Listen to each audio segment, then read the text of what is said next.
On today's big board, some controversy for women's golf. The LPGA facing some fierce backlash over a strict new dress code that started just this week. The updated policy, which some critics are calling body shaming, cracks down on what women can wear on the golf course. ABC's Ariel Reshef has the story. See-through tops, short shorts, low-cut shirts, a far cry from your grandmother's LPGA. But this morning, the Ladies Professional Golf Association says it's time to return to tradition, implementing a new dress code which is causing quite a stir. A beautiful shot. The new rules set to go into effect this weekend at the 2017 Marathon Classic in Toledo, Ohio. A laundry list of no-nos, forbidding racerback tank tops without a collar, short skirts, and plunging necklines. The announcement facing stark criticism from fans and golfers alike, some calling it body shaming.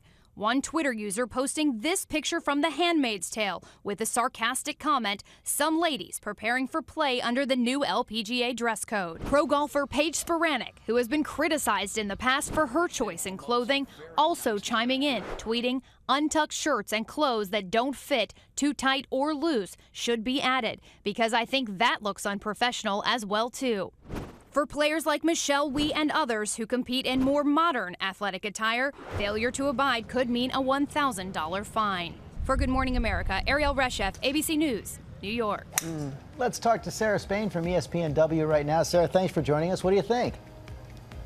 Well, I think the reason for the outcry is that it feels like we're policing women's bodies and attire across so many spaces now, from the classroom to the Senate to the golf course. And it doesn't really feel like it's about what looks professional or what looks put together. It feels like this fear of sexualizing women's bodies. And in our society, we have a lot of trouble separating women from their sexuality. But there's also a strict dress code on the PGA Tour. They can't wear shorts and they have to have collared shirts. So what's the difference here, do you think? Yeah, I mean, I think first of all, we should use common sense, and if it's 100 degrees at Southern Hill, the men should be able to wear shorts. But it feels like the men's dress code, right? I mean, come on. It feels like the men's dress code is really about tradition and professionalism, and it feels like the women's code, particularly the way it's written in all caps, it feels like it's chastising, and it's really not about what's best for the golf game or tradition or professionalism. It's really about that fear of sexualization. Jane Park is a pro, and she says these new rules are really only targeting a few players.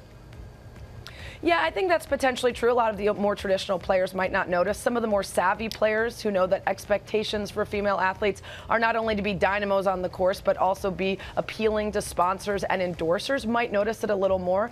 I think the issue is sometimes we're telling female athletes, sex it up for more attention, and now we're telling them, sex it down. Yeah. And instead the focus should be on being a good athlete. That's right. And you're great when you're around the horn. Tell Tony to cut you some slack next time you're on. Thank you. No more mutes. That's no right. More mutes. No more mute for Sarah Spain. Take care, Sarah.